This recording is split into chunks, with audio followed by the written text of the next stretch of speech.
Bismillahirrahmanirrahim.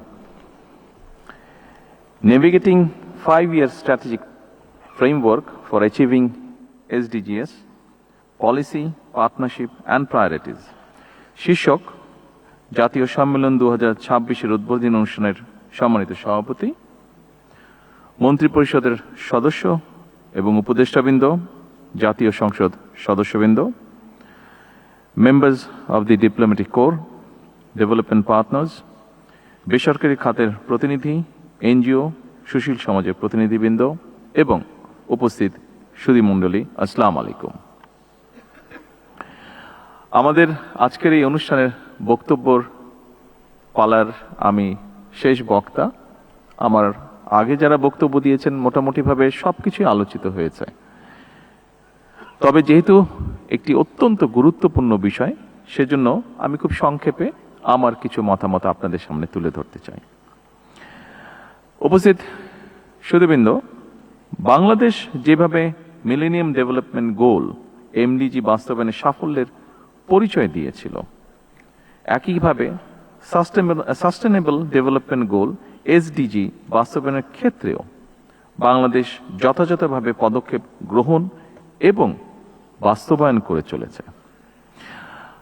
আপনারা নিশ্চয়ই লক্ষ্য করে থাকবেন, এসডিজির প্রতিপাদ্য নো ওয়ান লিভ বিহাইন্ড, কিংবা কাউকে পিছনে ফেলে নয়। এই মূলনীতির সঙ্গে বর্তমানের সরকারের জননীতিরও মিল রয়েছে। সকল শ্রেণী, পেশা তথা জনগণের স্বার্থ নিশ্চিত করার লক্ষ্যে বর্তমান সরকারের নীতি হচ্ছে সবার আগে বাংলাদেশ। বিএনপির জননীতির দিকে লক্ষ্য করলেই একটা বিষয় স্পষ্ট হয়ে উঠবে সবার কাছে। সেটি কি? সেটি হচ্ছে সকল সময় বিএনপির সকল পরিকল্পনা ছিল এবং কর্মসূচি ছিল জনবান্ধব। যেমন দেশ এবং জনগণের উন্নয়নে আমরা যা এখানে উপস্থাপিত একটি ডকুমেন্টারিতেও দেখেছি, স্বাধীনতার ঘোষক শহীদ রাষ্ট্রপতি জিয়াউর রহমানের 19 দফা, সাবেক প্রধানমন্ত্রী মরহুমা বেগম খালেদা জিয়ার ভিশন 2030 এবং বর্তমান রাষ্ট্র সংস্কারের 31 দফা ঐতিহাসিকভাবেই প্রতিটি ভিশন এবং মিশনের সঙ্গে এমডিজি কিংবা বর্তমানে এসডিজির খুব বেশি অমিল নেই। উপস্থিত সুধীবৃন্দ, এমডিজির লক্ষ্য, উদ্দেশ্য এবং কর্ম পরিকল্পনা নিয়ে এতক্ষণ আমরা সকলে এখানে আলোচনা করেছি। আপনারা সবাই জানেন, দীর্ঘ 1.5 দশকের বেশি সময় ধরে ফ্যাসিবাদী শাসন বাংলাদেশকে একটি ঋণ নির্ভর এবং আমদানি নির্ভর ভঙ্গুর রাষ্ট্রে পরিণত করেছিল। শিক্ষা, স্বাস্থ্য, পরিবেশ সহ সকল ক্ষেত্রে ভঙ্গুর এই রাষ্ট্রটি এবার পুনর্গঠনের পালা। শিক্ষা, স্বাস্থ্য, পরিবেশ সহ সকল ক্ষেত্রে এই যে পুনর্গঠনের এই পালা, দেশ এবং পুনর্গঠনের এই যাত্রা পথে অবশ্যই এসডিজির গুরুত্বপূর্ণ ভূমিকা অনস্বীকারযোগ্য। এবং এরই অংশ হিসেবে জনগণের সমৃদ্ধি নিশ্চিত করার লক্ষ্যে বর্তমান সরকার 5 বছর মেয়াদী কৌশলগত অর্থনৈতিক কাঠামো বা 5-year স্ট্র্যাটেজিক ফ্রেমওয়ার্ক বাস্তবায়নের পদক্ষেপ গ্রহণ করেছে। এই ফ্রেমওয়ার্ক দেশের জাতীয় উন্নয়ন পরিকল্পনাকে জাতিসংঘ ঘোষিত টেকসই উন্নয়ন লক্ষ্যমাত্রা বা এসডিজির সঙ্গে সমন্বিত করেছে।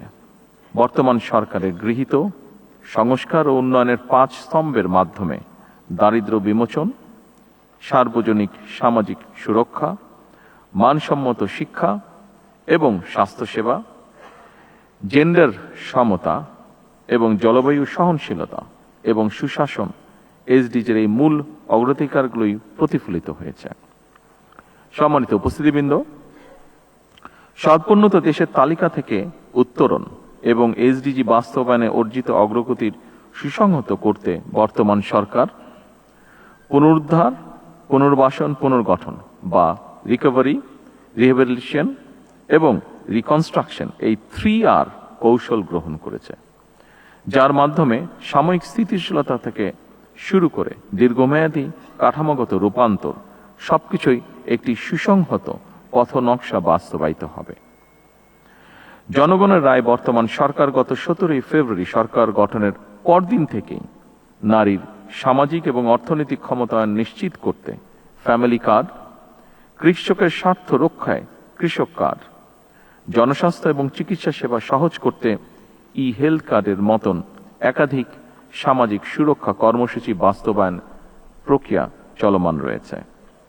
এর মাধ্যমে প্রান্তিক কৃষক, স্বল্প আয়ের পরিবার এবং ঝুঁকিপূর্ণ জনগোষ্ঠীর কাছে সরাসরি ভর্তুকি, কৃষি উপকরণ, আর্থিক সহায়তা এবং স্বাস্থ্য সেবা পৌঁছে দেওয়ার পরিকল্পনা গ্রহণ করা হয়েছে।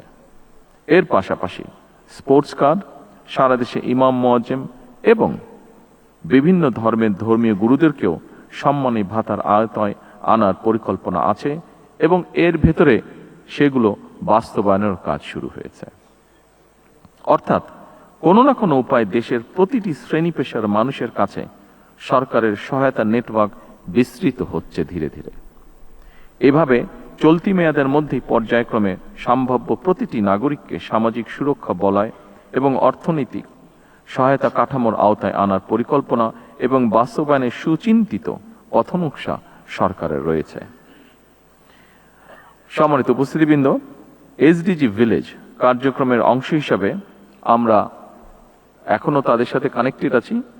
বাংলাদেশের 3টি জেলার 3টি উপজেলায়, যেমন রাঙামাটি কাপ্তাই উপজেলার মিতিঙ্গাছড়ি, খুলনার দাকপ উপজেলার পানখালী এবং দিনাজপুরের বোচাগঞ্জ উপজেলার নাফনগর, এই 3টি গ্রামকে এসডিজি স্থায়ীকরণের একটি পাইলট মডেল হিসেবে প্রাথমিকভাবে বাছাই করা হয়েছে।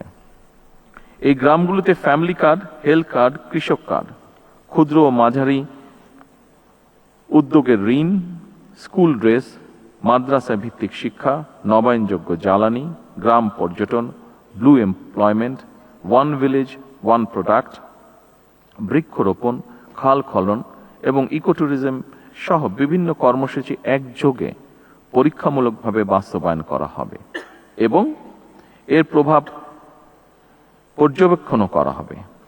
এই উদ্যোগের সাফল্যের ভিত্তিতে ভবিষ্যতে সারা দেশের অন্যান্য গ্রামেও এই মডেল সম্প্রসারিত করার পরিকল্পনা রয়েছে সরকারের।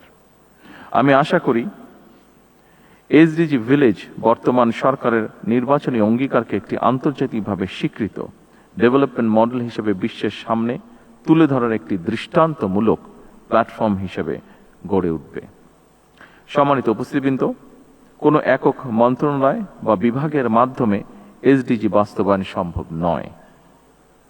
এর সফল বাস্তবায়নের জন্য প্রয়োজন সরকার, বেসরকারি খাত, উন্নয়ন সহযোগী, এনজিও, সুশীল সমাজ, গণমাধ্যম এবং প্রতিটি নাগরিকের সম্মিলিত সহযোগিতা।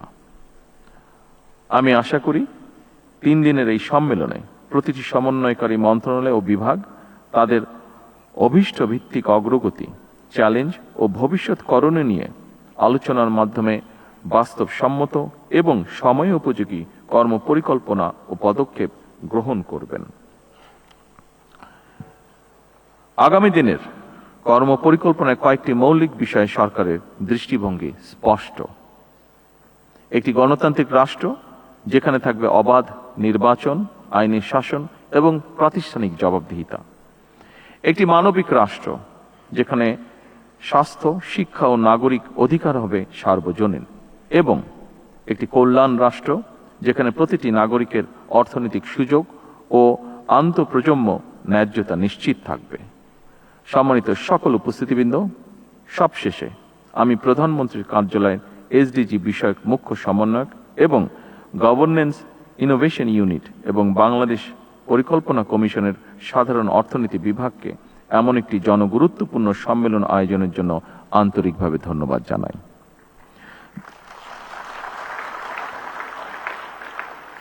2030 সাল নাগাদ টেকসই উন্নয়ন অভীষ্ট লক্ষ্য অর্জনের লক্ষ্যে আসুন আমরা সবাই দৃঢ় সংকল্প নিয়ে কাজ করি। আমি জাতীয় সম্মেলনের সাফল্য কামনা করে এসডিজি ভিলেজ কার্যক্রমের উদ্বোধন আনুষ্ঠানিকভাবে ঘোষণা করছি। ধন্যবাদ। আল্লাহ হাফেজ।